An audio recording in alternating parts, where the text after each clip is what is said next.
My name is Layla Morgan, and I stood quietly by the coffee station in the glass-walled boardroom of High and West Partners, a real estate investment firm nestled in the heart of Denver, Colorado. The room buzzed with nervous energy. Partners adjusted cufflinks and murmured about the surprise merger offer from Rell and Company, a rising firm based out of the Southeast. My older cousin, Tyler Morgan, Hyan's managing director, leaned back confidently in his chair near the head of the table. He assumed today's meeting was just a formality, another feather in his cap. I'd been here 3 years, supposedly as a secretary. Neutral dresses, no makeup, hair in a bun, unassuming, invisible. Isla, Tyler called out, eyes on his phone. Please make sure it's that Guatemalan roast. Rel's team has taste.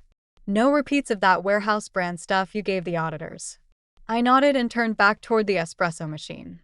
What he didn't know was that I had intentionally served that warehouse coffee to test them, to watch how Hyan's partners treated people they considered beneath them.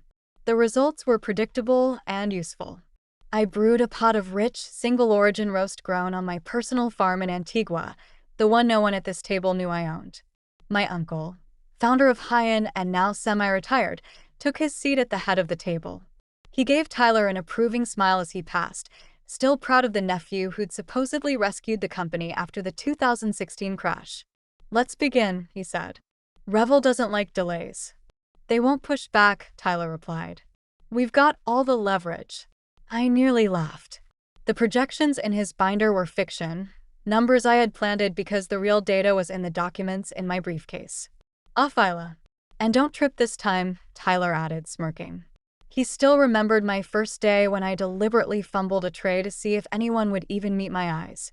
No one had, not my colleagues, not my uncle, not even Tyler, who used to call me his little sister before I left at 26 to build something on my own. I was back now. And today, they'd find out who actually owned Rell and Company. As the boardroom door clicked shut behind Rell and Company's delegation, the atmosphere shifted. The air grew heavier with expectation. I could feel every pair of eyes at the table calculating, anticipating.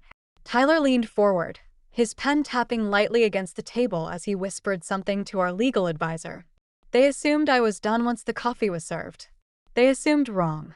The lead attorney from Rell, a poised woman in a sharp navy pantsuit, opened the folder she'd been clutching. Before we proceed, there are some documents we'd like reviewed and acknowledged by the full board. Tyler nodded absently. Of course. Let's see what we're working with. The assistant beside her began distributing thick merger packets down the table, pages printed on heavy linen stock, crisp headers, meticulously organized tabs. Then the silence hit. Halfway through the document, just beneath the terms of acquisition, bold black letters stood out across the top line, majority ownership, Layla Morgan. Tyler blinked. What? He looked across the table at my uncle, who looked just as confused. Heads turned. Pages rustled again. I don't think this is right, my uncle said slowly. Layla's just our secretary. I offered, my voice calm, controlled. That was the role I played quietly. For 3 years, I wanted to see the inner workings again. What changed? What didn't? My cousin's face flushed a deep crimson. This has to be a mistake. No mistake, said Rell's attorney smoothly. Rell and Company was acquired in full last year by Morgan Vantage Holdings, which, as you can verify, is wholly owned by Ms. Isla Morgan. I stepped away from the wall, finally drawing every gaze. So, yes, Tyler, I've reviewed the numbers, all of them, including the ones you hid from the board last quarter. The silence was sharp, dangerous. My uncle leaned forward slowly, trying to recover. Isla, you never said anything. No one asked, I said softly. Besides, I was always more interested in how people acted when they thought I had nothing. Tyler stared at me, speechless. He still hadn't touched his coffee. I finally smiled. Don't worry, cousin. This time I won't spill a drop. Or have you just been moving numbers around, hoping nobody would look too closely at the shell companies you created? I asked, folding my arms as I leaned back in one of the leather chairs usually reserved for senior partners. Tyler's face drained from red to a ghostly white. Layla, that's right, cousin, I said, voice low and even.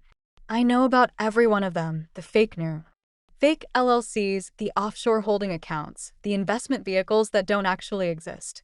He turned to my uncle, desperate. You can't let her do this. She left the company, left the family. She doesn't get to waltz back in and act like she gets to do whatever she wants, Tyler stammered. Mr. Harrison, Rel's lead counsel, interrupted smoothly.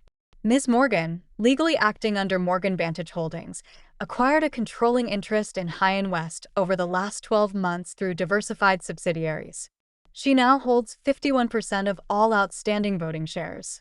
The room fell silent, save for the soft click of my heels as I walked slowly toward the center of the table.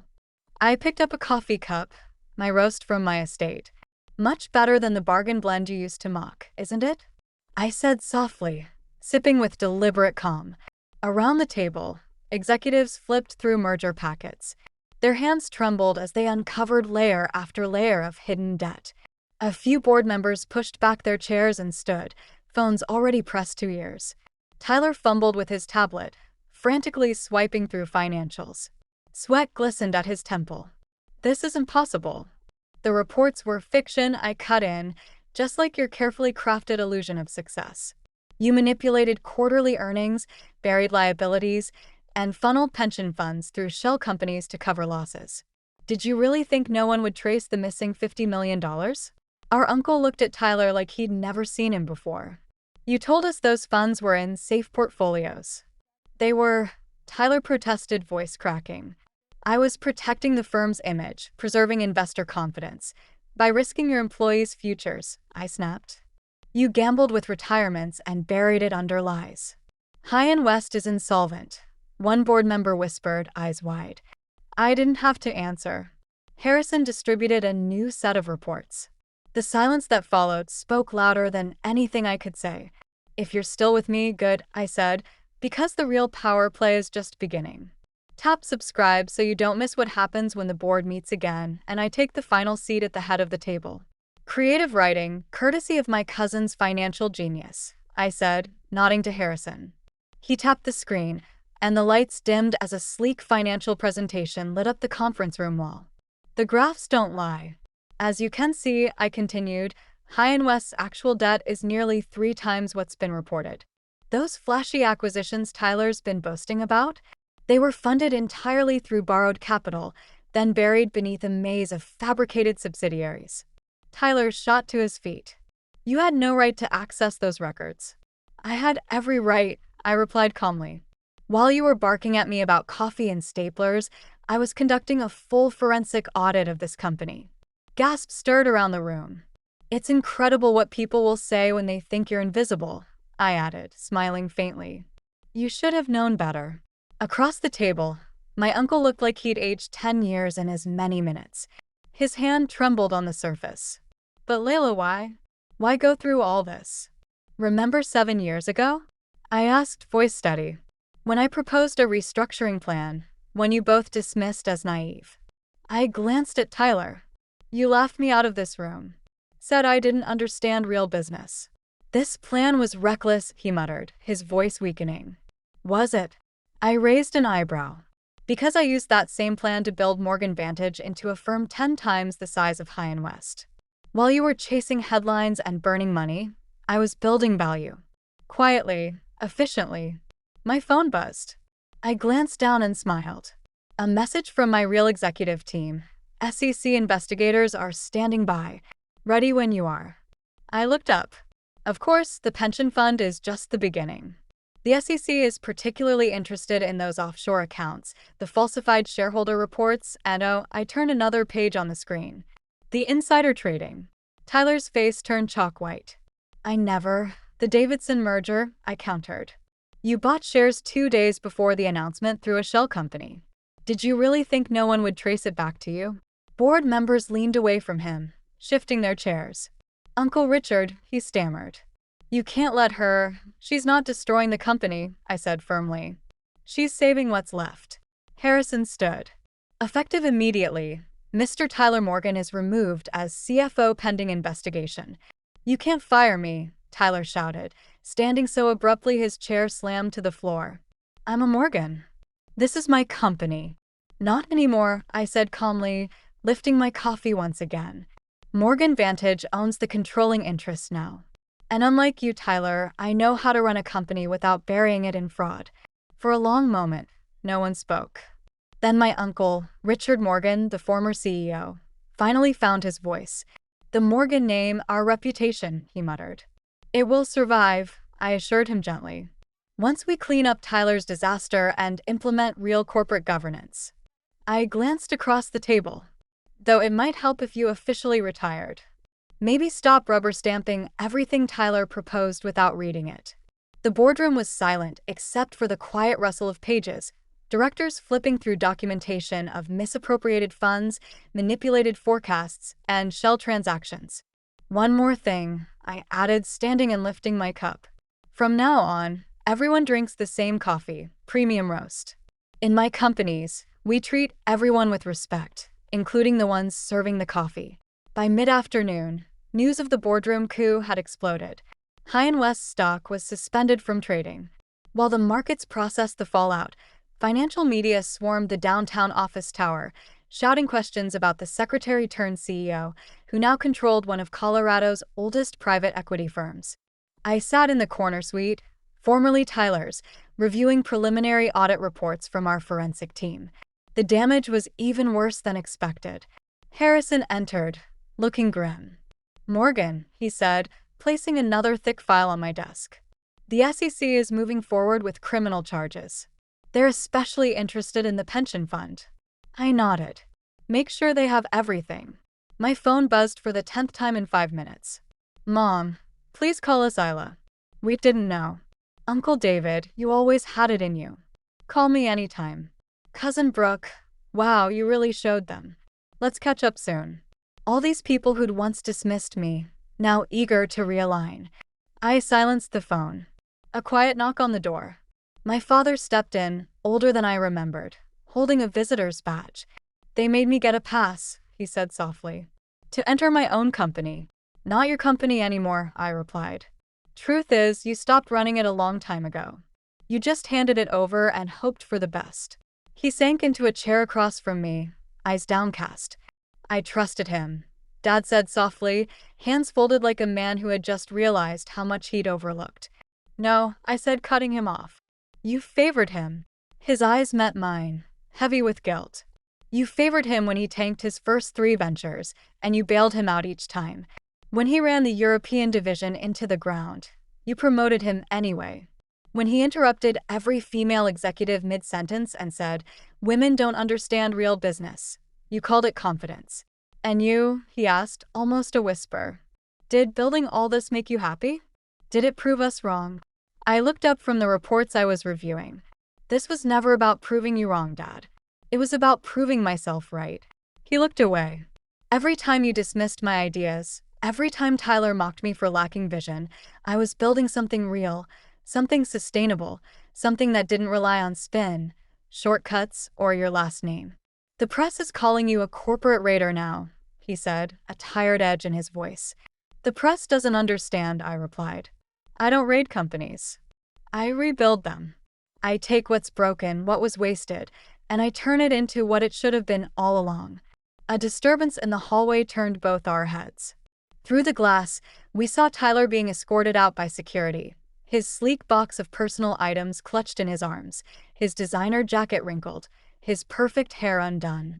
They'll face charges, I said quietly. Just the pension fund alone carries serious weight. Dad's face crumpled. My son. In prison. Actions have consequences, I replied. Maybe if you taught him that earlier, we wouldn't be here. My phone buzzed again. Another message from the forensic team. More irregularities. Client funds diverted. Contracts pushed through for kickbacks. Fraud that went deeper than we thought. You know, Dad said after a pause, I always wondered why you stayed after we rejected your restructuring plan. Took a job as a secretary. You could have walked away. I stayed to learn, I said. To understand this company from the ground up while Tyler played CEO. I was listening to employees, mapping the blind spots. A knock at the door.